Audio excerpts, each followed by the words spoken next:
हाँ तो स्टूडेंट, अभी तक आप लोगों ने पढ़ा प्रेजेंट परफेक्ट कॉन्टिन्यूअस टेंस का अफर्मेटिव सेंटेंस। इसके पिछले पार्ट में आप लोगों ने प्रेजेंट परफेक्ट कॉन्टिन्यूअस का अफर्मेटिव सेंटेंस पढ़ा।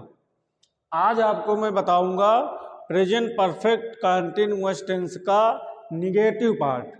अब आज आप लोग निगेटिव पार्ट पढ़ेंगे। निगेटिव पार्ट को हम कैसे करते हैं प्रेजेंट परफेक्ट कॉन्टिन्यूअस टेंस में, ये आज आप इसको समझिए। प्रेजेंट परफेक्ट कॉन्टिन्यूअस टेंस में निगेटिव पार्ट में क्या करते हैं, सबसे पहले हम सब्जेक्ट लिखते हैं। उसके बाद अब इसकी सहायक क्रिया हमने बताई हैज बीन, हैव बीन। इसमें क्या होता है कि अब निगेटिव पार्ट में नॉट लगता है, तो नॉट को हम हैज और बीन दोनों के बीच में रखेंगे। पहले हैज लगाएंगे, इसके बाद नॉट लगाएंगे, इसके बाद बीन लगाएंगे। हैज और हैव का डिवाइडेशन हो जाएगा। सब्जेक्ट, इसके बाद हैज और हैव लगाएंगे सब्जेक्ट के हिसाब से, इसके बाद नॉट लगाएंगे, इसके बाद फिर बीन लगाएंगे और फिर वर्ब में आईएनजी और उसके बाद ऑब्जेक्ट और उसके बाद अन्य जो आए वो लिख देते हैं। अब हम लोग इसको कैसे करते हैं ये आप लोग देखिए।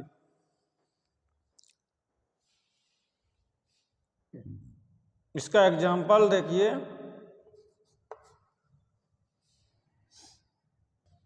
और इसमें ऑब्जेक्ट के बाद सिंस और फॉर का प्रयोग होता है। सिंस और फॉर, यदि निश्चित समय है तो सिंस और अनिश्चित समय है तो फॉर आवर्स। ये इसमें पिछले पार्ट में हमने सब कुछ बता दिया है इसका। आप लोग पिछले पार्ट में इसको देख सकते हैं, इसके बाद इसको देखिए, इसको पढ़िए, तब ज्यादा समझ में आएगा। वह 4 घंटे से पलंग में सो रहा है। अब इसको हम सो नहीं रहा है, पलंग में, क्योंकि ये निगेटिव है ना, पलंग में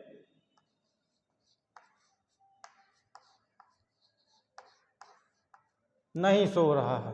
वह 4 घंटे से पलंग में नहीं सो रहा है। तो अब इसको कैसे करेंगे देखिए। सबसे पहले क्या करते हैं, सब्जेक्ट लिखते हैं। सब्जेक्ट क्या है, ही। इसके बाद हैज और हैव लगाएंगे सब्जेक्ट के अकॉर्डिंग। अब कैसे, सब्जेक्ट क्या है, ही है, तो ही के साथ क्या लगेगा, हैज। He has. अब इसके बाद यहां नॉट लगा देंगे। यहां क्या लिखेंगे, नॉट। He has not. इसके बाद हम बीन लिखेंगे। He has not been. इसके बाद क्या लिखेंगे, वर्ब क्या है, सो रहा है। सोना का क्या हो गया, sleep.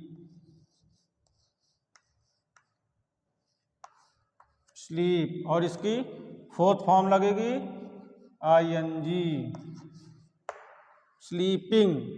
He has not been sleeping. कब से नहीं सो रहा है, 4 घंटे से। 4 घंटे से नहीं सो रहा है, तो अब घंटा क्या है, अनिश्चित है, इसका टाइम अनिश्चित है, इसलिए हम क्या करेंगे, इसमें 4 आवर्स का प्रयोग करेंगे। 4 घंटे से, तो he has not been sleeping in bed. Object भी तो लिखेंगे, in bed. He has not been sleeping in bed for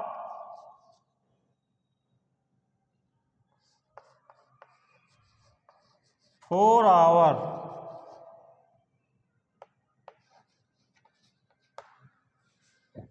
He has not been sleeping in bed for 4 hours.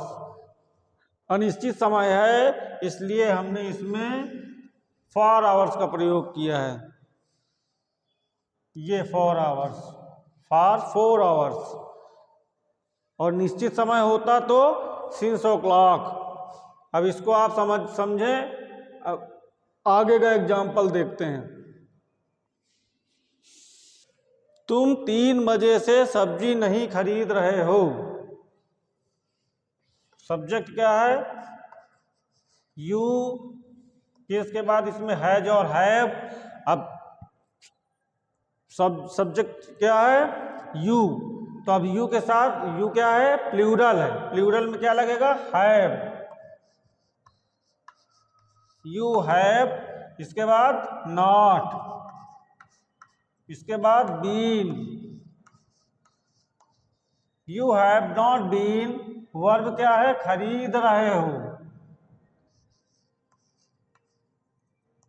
BYN for form. You have not been buying vegetable. Object क्या है? Vegetable.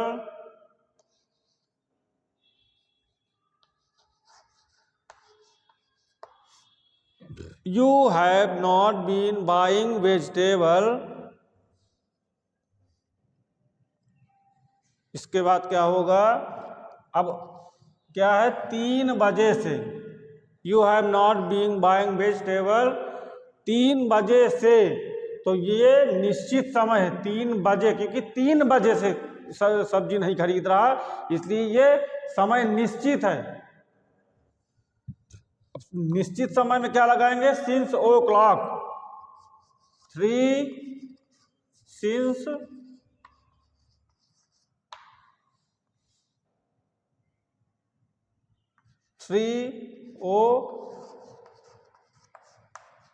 o'clock।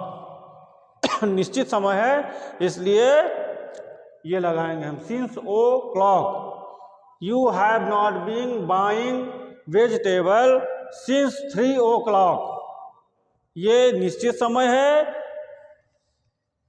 और यहीं पर अगर घंटे आ जाए या महीना आ जाए या साल आ जाए तो वो अनिश्चित समय होगा। और उसी जगह पे अगर किसी महीने का नाम आ जाए या साल का नाम आ जाए, सन का नाम आ जाए या टाइम का नाम आ जाए, तो वहाँ पर निश्चित समय होता है। और अगर नाम ना आए, घंटे, महीना, साल, तो वो अनिश्चित समय होता है। इसको आपको समझने की ज़रूरत ज़्यादा है। आज के लिए इतना ही। और आप लोग इसको अच्छे से पढ़िए। और इसके अगले पार्ट में आपको हम इसका इंट्रोगेटिव बताएंगे। और चैनल को लाइक करिए, सब्सक्राइब करिए, क्योंकि सब्सक्राइब और लाइक तो आप लोग करते ही नहीं हैं, और कर दिया करिए। तो और इसके बाद आप लोग इंट्रोगेटिव पढ़िए। और आज के लिए इतना ही। Okay, thank you.